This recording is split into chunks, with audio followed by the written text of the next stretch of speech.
So guys, any builds, any experiences you want to share with us today or questions?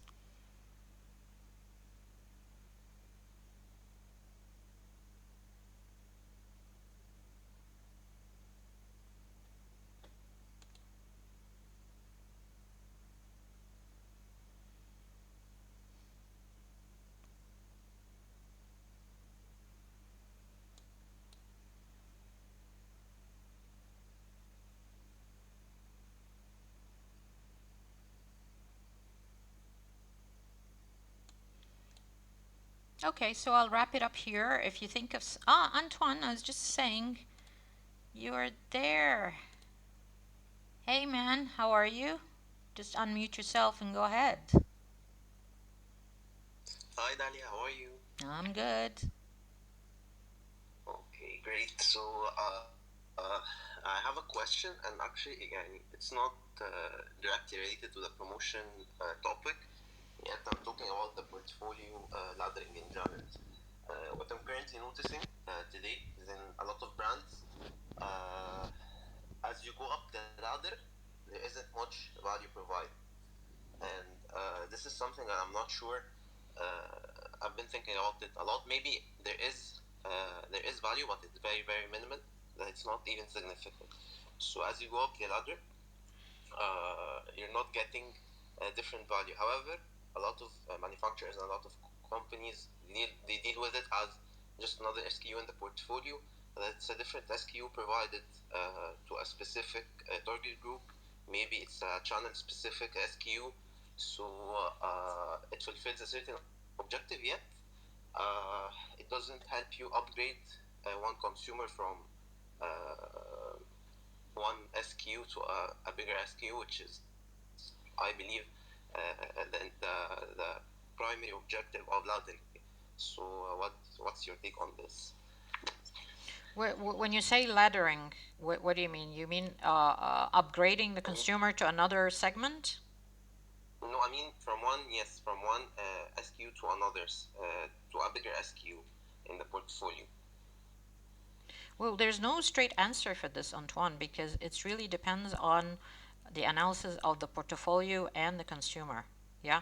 So there, there, there are launches. When you launch something new, you need to put in mind that the strategic intent is to upgrade those segment of consumers because you understood their needs and now they are moving to the next level, which is up and probably more premium or adding a value of whatsoever. This is core in understanding the needs of your consumer. But at the same time, you need to factor in that there will be people that actually have cannibalization on your own portfolio, which happens very often.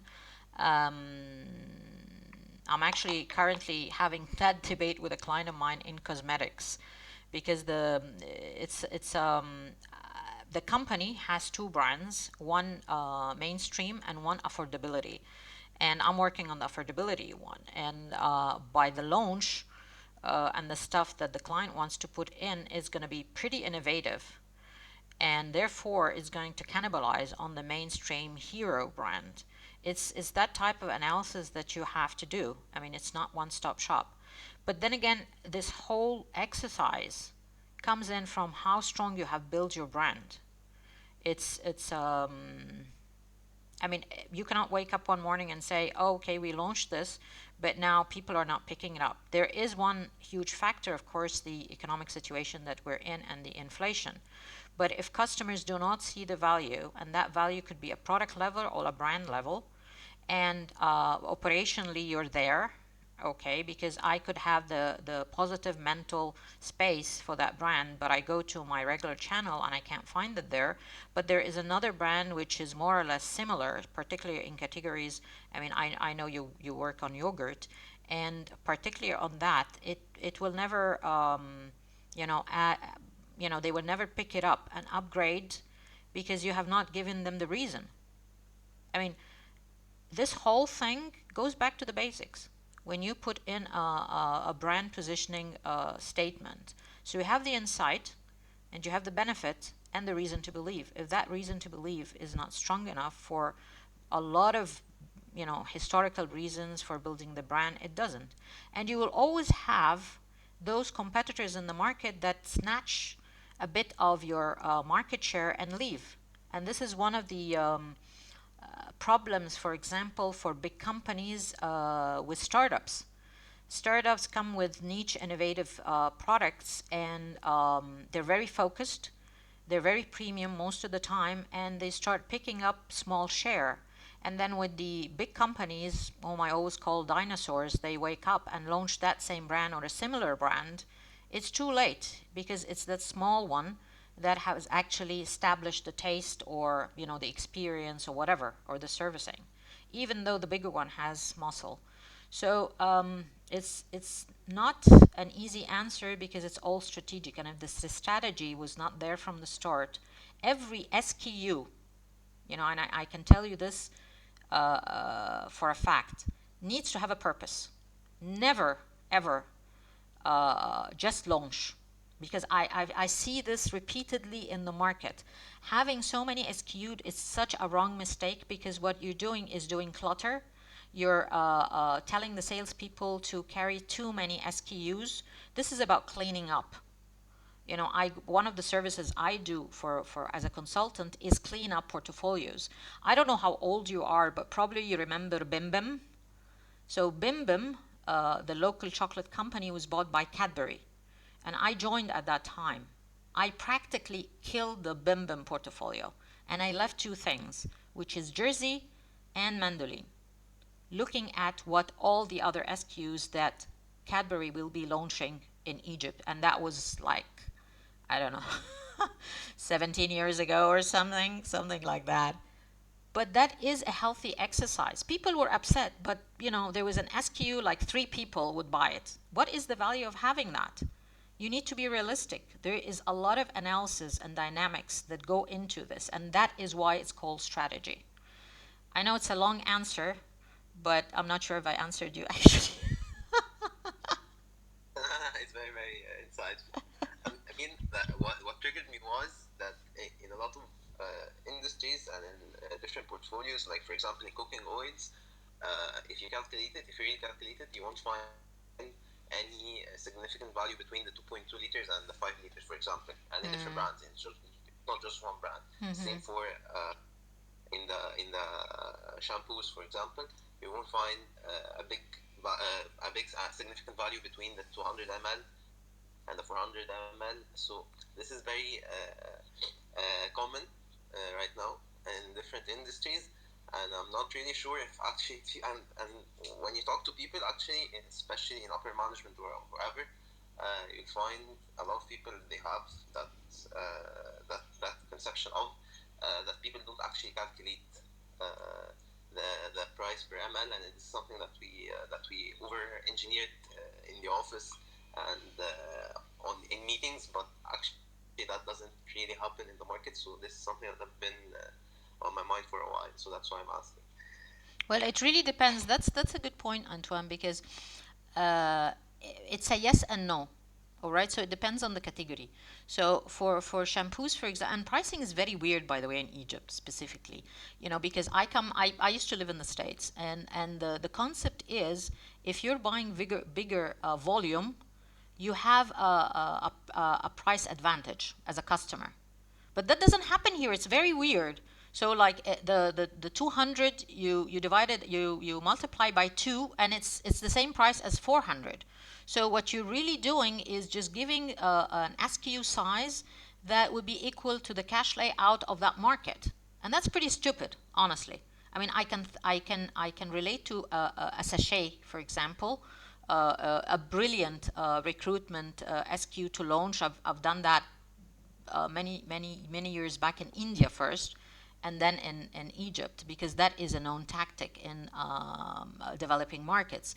But when you come to milli or grams, it's pretty stupid. But then going back to your question around people don't calculate, in some categories yes, in some categories no. So probably in oil, yes, because it's become expensive and it's a commodity. Shampoo, not so much. So I would say Biscuits, not so much as well, particularly because the grammage keep changing and people are not aware. And to me, honestly, I think it's a little bit unethical for some brands. They're putting in the same price, but now it's like, some of the soda brands, it's the perception it's 1 liter, but actually if you flip it, it is actually 0.97. So customers wouldn't know, and customers would not calculate definitely. So it varies.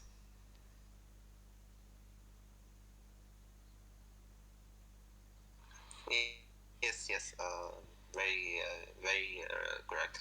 Another point, I'm sorry to to keep on asking, but another point that there are categories, and this is something that I've been facing for a while. There are categories, maybe even specific products or specific SKUs that are always promoted. That this is the market norm, and this is what the leaders they always do, and they keep on doing. So actually, people they got used to that. So there is really no going back in this. And even if you try, you won't be able to. And even if you do, you're going to lose a huge market share. So this is a big dilemma in a lot of categories that I've worked on before. That you can that this SKU in specific or this category in specific it doesn't sell unless promoted. Sure, I hear you in that. And when I work with a new brand that is launching in those type of categories, we look at the price index of the market. But then, if you just want to be one of those, fine, you will stick to the price point in the market. But then, if you want to launch at a premium, then there needs to be a value perception that is built and educate people. People need to know, why am I paying premium? And remember, guys, marketing is about perception. It's not about facts in a way. I mean, it's a perception of the product, the brand, the experience, everything, and we're talking across the board. Yeah, people forget this. We become too operational, and we're losing out on the power of brand. I was just having that same conversation. I said, like, uh, when did brands stop inspiring? When is the last time you went shopping for whatever and I said, oh, that brand really speaks to me, understands me? I mean, it's not fun anymore. I mean, I'm not talking about pastas and oils, but even shampoos. In a lot of cases, just habitual shopping. You're probably not gonna shift. If I'm buying a shower gel and you're not giving me any benefit that is extra to that, I probably have a repertoire of 3 or 4 brands that I'm going to choose from. Depends on price, availability, and maybe the scent that I like or not. Maybe I want to try something new. These are ABC of building a brand. And it's very frustrating to see that this is not really happening, and it's deteriorating. And by the way, this is not an Egypt thing or a Gulf thing or a region thing. I've been spotting that. But in a lot of ways, the real competition in Europe and the US is actually a private label from retailers. So thanks, Antoine, for your questions. If you have any thoughts, drop me a line. Thanks, everybody, for listening. And I'll see you next week. So remember, it's going to be about B2B. And have a lovely, lovely weekend. Bye. Bye.